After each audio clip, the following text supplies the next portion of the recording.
ಪ್ರೆಸಿಡೆಂಟಾಗಿ ಸೇವೆಯನ್ನು ಮಾಡಿದ್ದಾರೆ. ಅವರು ಸನ್ಯಾಸಿಯಾಗಿದ್ದಾಗ ಒಂದು ಸಲ ನರ್ಮದಾ ಪರಿಕ್ರಮ ಅಂತ ಬರುತ್ತೆ.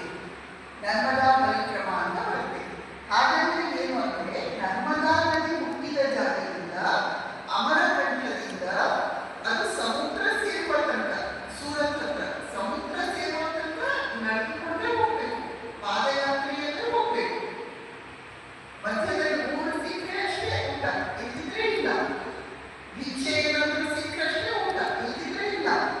ಆಮೇಲೆ ಕೆಲವು ಕಡೆ ರಸ್ತೆ ಚೆನ್ನಾಗಿರ್ಬೋದು, ನದಿ ದಂಡೆಯಲ್ಲೇ ನಡ್ಕೊಂಡು ಹೋಗ್ಬೇಕು. ಕೆಲವು ಕಡೆ ಕಲ್ಲು ಮುಳ್ಳು ದಟ್ಟ ಕಾಡು ಆ ರೀತಿ ಇರ್ಬೋದು.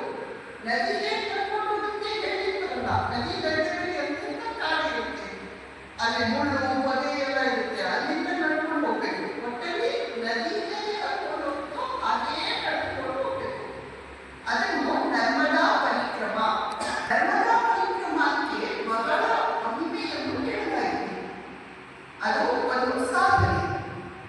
ಈ ರೀತಿ ಸಾಧು ಸನ್ಯಾಸಿಗಳು ತಾವೇ ಕಷ್ಟವನ್ನು ತಂದುಕೊಂಡು ಆ ಕಷ್ಟ ಎದುರಿಸುವ ಮೂಲಕ ಭಗವಂತನಲ್ಲಿ ಶರಣಾಗತಿಯನ್ನು ಕಲಿಯುವುದು.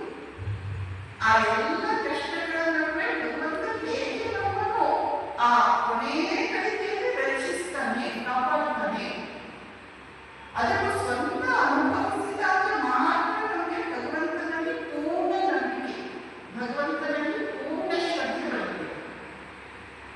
ಇದಿದ್ರೆ ನಾವು ಹೇಳ್ತೀವಿ ನಮ್ಗೆ ನಂಬಿಕೆ ಇದೆ ದೇವರಲ್ಲಿ ಅಂತ, ಆದರೆ ಭಾವ ಮನೋಂಗ ಹೇಳುವಾಗ ಕಳೆದಿಂದ ಕಷ್ಟ ದುಃಖ ಸಮಸ್ಯೆಗಳು ಬಂದಾಗ ನಮ್ಮ ನಂಬಿಕೆ ಅಲ್ಲಾಗುತ್ತೆ.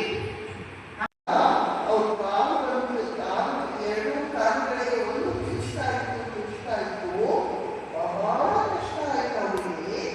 ಇನ್ನೂ ಸ್ವಲ್ಪ ಮುಂದಕ್ಕೆ ಹೋಗುವ ಹೊತ್ತಿಗೆ ಎರಡು ಕಾಲುಗಳ ಪಾದ ಪೂರ್ತಿ ಏನು ದೊಡ್ಡ ದೊಡ್ಡ ಮೊಕ್ಕೆಗಳು ಹೇಗೆ ರಬ್ಬರು ಉಟ್ಕೊಳ್ಳೋದಲ್ಲ ಗಾಡಿ ಹಾಕಿದಾಗ ಆ ಇದು ಉಟ್ಕೊಳ್ಬೇಕು ಅಂತ ಹುಳಿ. ಅವರಿಗೆ ಏನ್ ಮಾಡೋದು ಗೊತ್ತಾಗ್ತಿಲ್ಲ. ಎಷ್ಟು ನೋಡಿ ದೂರದಿಂದ ನೋಡಿದ್ರು ಅದು ಯಾವ ಹಳ್ಳಿ ಮನೆ ಏನು ಕಾಣಿಸ್ತಾ ಇಲ್ಲ. ಇದು ಒಂದು ಊರು ಸಿಗುವ ನಡೆದುಕೊಂಡು ಹೋಗ್ಬೇಕಲ್ಲ, ಏನ್ ಮಾಡೋದು?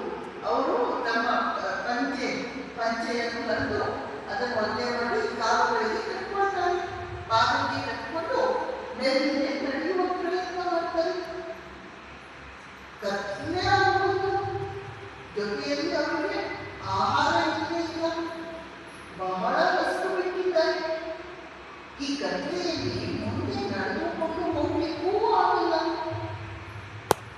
ಆ ಕಾಡಲ್ಲಿ ಒಂದು ಫಾರೆಸ್ಟ್ ಆಫೀಸರ್ ಕೋಣೆ ತರ, ಅದು ಕಾಡು ಬಿದ್ದ ಕೋಣೆ.